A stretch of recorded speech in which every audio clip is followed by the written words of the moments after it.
The word speaks of, you shall know who I send upon you to preach the good news by the fruit they bear.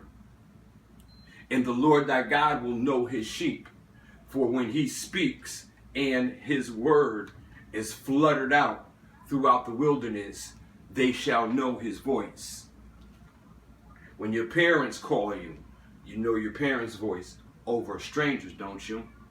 The same thing is with the word of God. When you are about the word of God, living that path of righteousness and following the law, we have to have an understanding that just believing alone will not give you the kindness, which is the grace. So once again, etymology of grace, origin and study and definition of that word means kindness. You cannot earn God's kindness unless you follow the law. For wasn't it the same way for the children of Israel, that they knew there was a one true God, but they didn't carry the works and actions of the one true God, which put them into the transgressions? Didn't Moses state that I shall make a nation that was never a nation, and I shall bring them into the riches and the fulfillment of the riches of the world by this word, to make you jealous? Didn't Isaiah and Ezekiel prophesy about the same thing? Romans chapter 10:14 states, how then will they call on him in whom they have not believed? And who are they not to believe in him whom they have never heard? And how are they to hear without someone preaching? And how are they to preach unless they are sent of God by the word of God to show the fruit of righteousness within the Lord thy God? As it is written, how beautiful are the feet of those who preach the good news, but they are not all obeyed but they have not all obeyed the gospel. For Isaiah says, Lord, who has believed what he has heard from us? So faith comes from hearing, and hearing through the word of the Lord, our Messiah, Yeshua, the Messiah, aka Jesus Christ. But I ask, have you not heard? Indeed, they have, for their voice has gone out to all the earth, and their words to the ends of the world. But I ask, did Israel not understand? First Moses says, I will make you jealous of those who were not a nation. A foolish nation I will make you angry of. Why were they a foolish nation?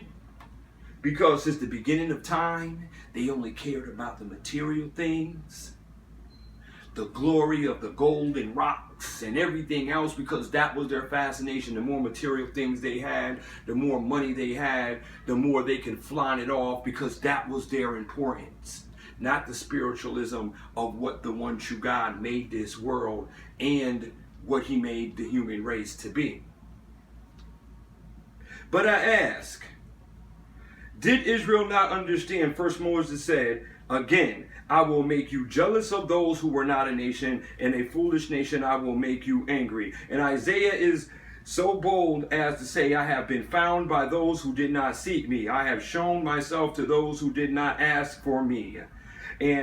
But of Israel, he says, all the day long I have held my hands out to a disobedient and contrary people. I am asking you and telling you right now, from the one true God and the Lord, our Messiah, the high priest, that we must pray to in order for the Lord thy God to hear us. Stop. Show love. Turn the other cheek.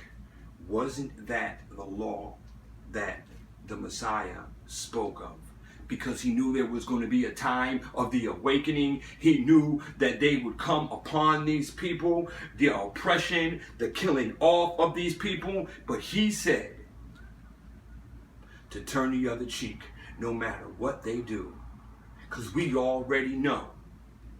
They are here to assassinate us. They are here to kill us because we are black. So turn the other cheek.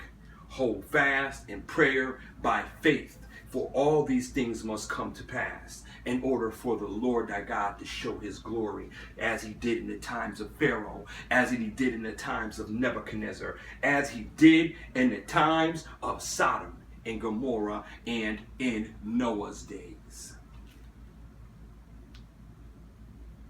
For it is not only by grace, but if it is by grace, it is no longer on the basis of works. Otherwise, grace would no longer be grace if you do not hold the actions to show the grace in the actions with the characteristics and the traits of the Lord thy God. You will get no grace. For what kindness can your boss show you by giving you a raise if you hadn't showed your works and your actions in order to earn that raise? What grace and kindness can your parents show you if you have not showed that you obey them, you honor them, and you follow their laws and rules of their house? For what grace would grace be if you did not walk in a righteous path on this earth in order to get that promise that was promised to us, Jacob's seed, and to become one within that grafted olive tree?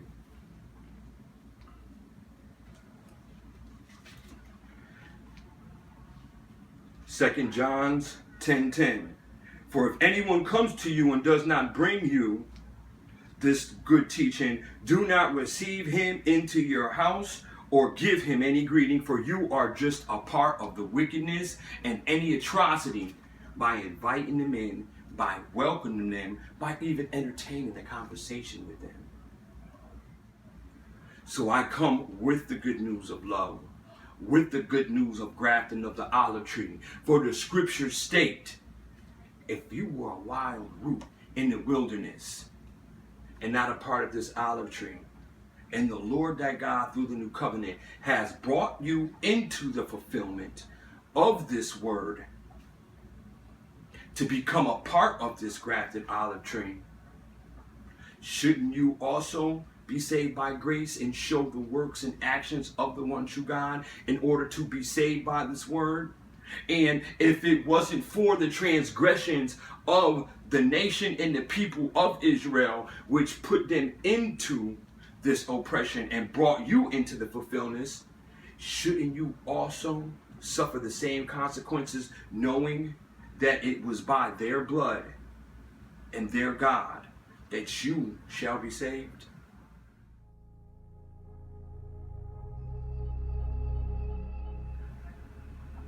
For are they Hebrew? So am I. Are they Israelites? So am I. Are they the seed of Abraham? So am I.